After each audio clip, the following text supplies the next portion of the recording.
stories for Tuesday, May 28th. I'm your host, Daniel Hill. Just getting back into the swing of things after being away for a couple of days. Hopefully you had some time off and got a chance to unplug as well. As we get back into things, I want to talk about some Instagram news. But first, let's do a quick Mosseri Monday clip. Since I was away, I didn't have a chance to download Adam Mosseri's clips, but I came across one on Threads and I thought it was important to talk about. So here it is. The question posed to Adam was, why doesn't Instagram recommend longer videos anymore? Now, this is an interesting question because of a news item I talked about last week where Instagram was recommending that creators and brands make videos less than 90 seconds for Reels. So with that context, now the question, why doesn't Instagram recommend longer videos? Here's Adam's answer. We focus on shorter video for a number of different reasons, but the most important is probably that we do a number of different things. One is we really connect people with friends, and two is we help people explore their interests using short form video. And those things are adjacent and they can be symbiotic. You discover an amazing video and you send it to a friend and then you talk about it. Now, if you shift over, there's another world of long form video, which is an adjacent business to short form video, but it's pretty far from connecting with friends. And generally we find that the more we lean into long form video, the worse it is for connecting with friends and a lot of other parts of our business. So for now, we are very focused on connecting with friends, short form video and your interests, and the overlap between those two ideas.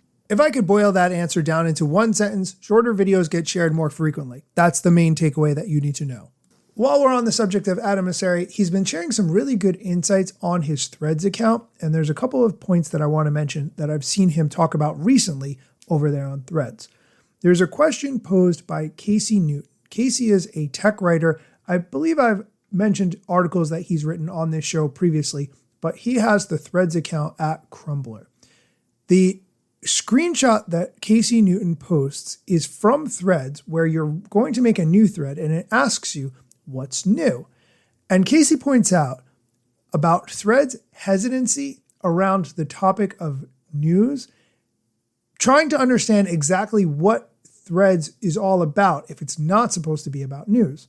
He posted on Threads, quote, "This is not a question an app asks when it wants to avoid being a place to discuss news and current events." Adam Mosseri replied to this, and I think this thread post is very telling. He said, quote, "Just to clarify, and this is on me for not being specific enough in my language historically, we're not trying to avoid being a place for news. News about sports, music, fashion, culture is something we're actively pursuing. Political news is the topic where we are looking to be more careful. Politics is already very much on Threads, and that's okay. We're just not looking to amplify it." End quote. Yesterday, Adam Mosseri replied to someone else on a similar topic saying, quote, "We're not anti-news. We're just not looking to amplify political news. If you follow lots of political accounts, the ranking of posts from those accounts won't be affected by any of this." End quote. I think these are good insights. I will link to them in the show notes so you can read them for yourselves. In other news, reverse engineering hacker Alessandro Paluzzi posted an internal screenshot of the Instagram app with a new feature called Early Access to Features. He posted this on Twitter saying, quote, "Instagram is working to allow users to get early access to features." As I was looking at this screenshot, I was reminded of the Instagram beta program, which I have been part of for a very long time. I Googled to see if I was still part of the Instagram beta program, and apparently this is something that no longer exists. The help pages about the beta program on Instagram.com are no longer available, leading me to believe that the Instagram beta program is no longer available. But this thing that Instagram is potentially testing here, early access to features, might be a way of bringing that back, potentially with a charge. Could this potentially be part of the Meta Verified program? Maybe.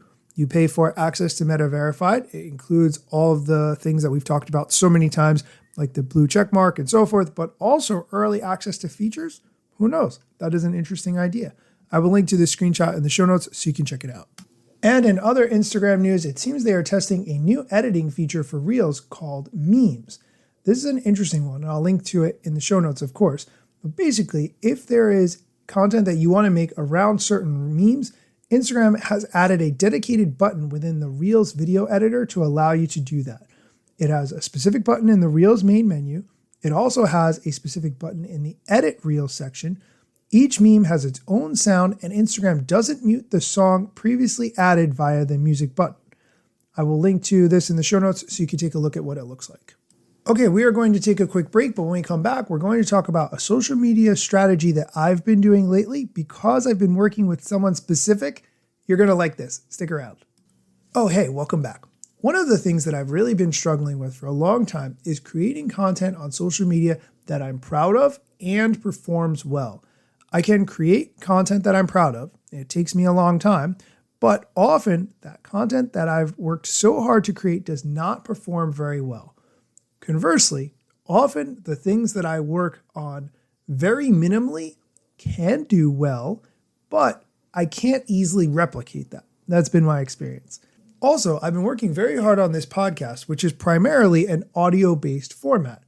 Creating video around this podcast was a challenge because I wasn't exactly sure the right way to approach it, how often to do it, and avoid burning myself out. I started working with my friend Mindy Thomas, who has been a guest on my podcast before.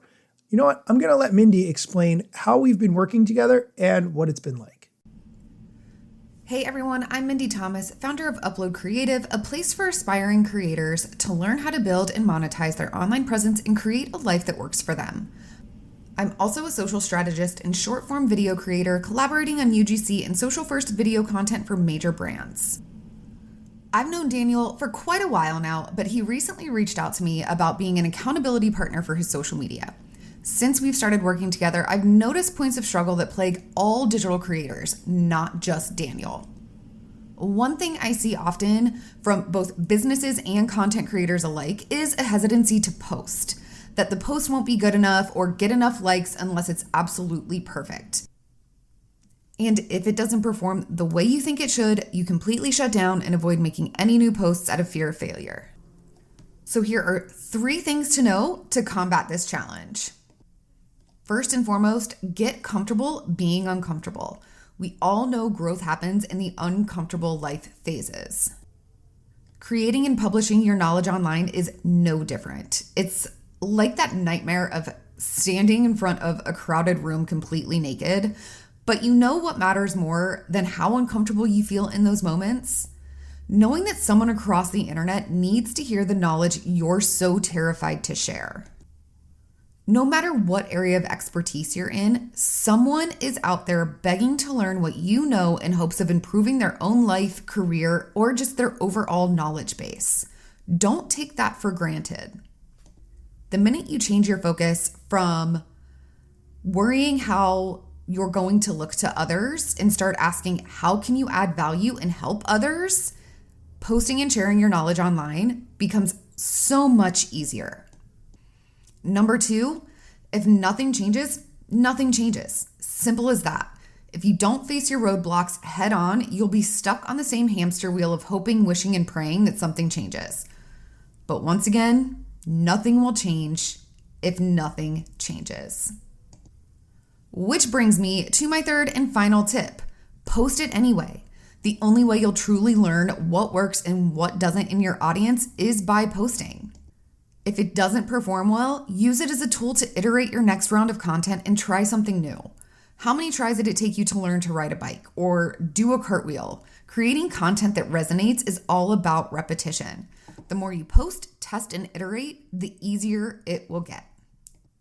I hope you found this valuable. If you're interested in leveling up your content and putting together a strategy, you can follow me on Instagram and Twitter at Mindy S. Thomas and subscribe to my free newsletter, The Download, at uploadcreative.com.